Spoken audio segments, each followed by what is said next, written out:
Daddy కోసం gift చేస్తున్నా.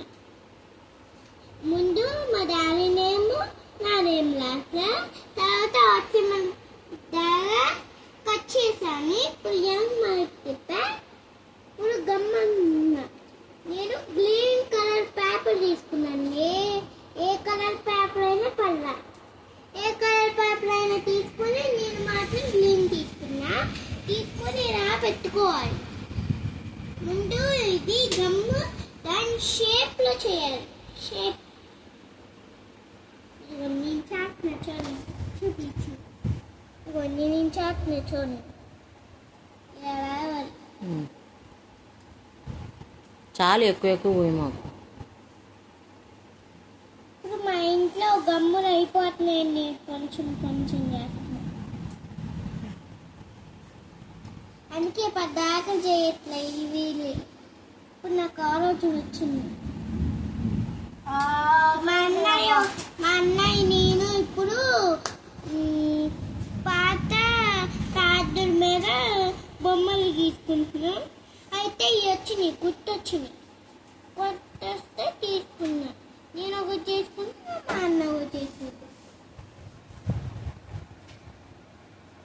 ఇప్పుడు నేను యాక్టివిటీ చేసేది అందరికి చూపించండి.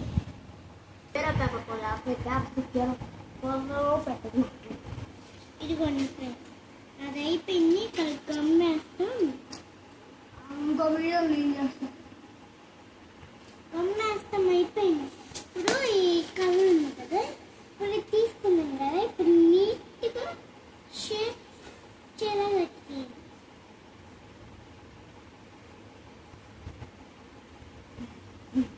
తిప్పు. ఇక్కడ గమ్మును ఏం కాదు. చూడండి ఫ్రెండ్స్, చూడండి.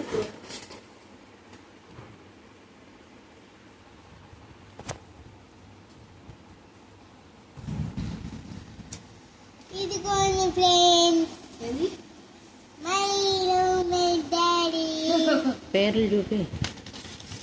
ఇదిగోండి ఫ్రెండ్స్, ఇది మా డాడీ పేరు.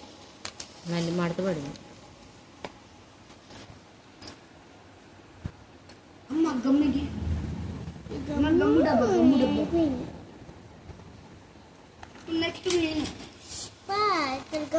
చూపి, నీ పేరు చూపి. అదే ఆరిపోయింది. ఇదిగోండి ఫ్రెండ్స్, ఇది మా డాడీ నేమో ఐ లవ్ ఐ నేను. Thanks for watching. ఇదిగోండి, మీరు చూడలేదు, నీట్గా చూపిస్తున్నా. ఫస్ట్ ఇలా షేప్ కట్ చేసుకోండి. ఇక్కడ కొంచెం లైట్గా స్టాండింగ్ లైన్ లో. ఆ షేప్ ఎవరు కట్ చేశారు? మయ్యా అమ్మ కట్ చేసింది అన్నయ్య ప్రాజెక్టు కోసం. ఇంకా నిజం చెప్తామేమోనని థ్యాంక్స్ ఫర్ వాచింగ్ అంటుంది. నిజాలు బయటకు వచ్చేస్తున్నాయి అని. షేప్ నేను కట్ చేస్తే మళ్ళీ వాళ్ళ నాన్న స్పెల్లింగ్ నన్ను అడిగి రాపించుకొని ఐ లవ్ మై డాడ్ అంట, పావన కృతిక శివప్రసాద్ అంట. వాళ్ళ నాన్న అంటేనే ఇష్టం అంట. చూడండి ఫ్రెండ్స్, చూడండి.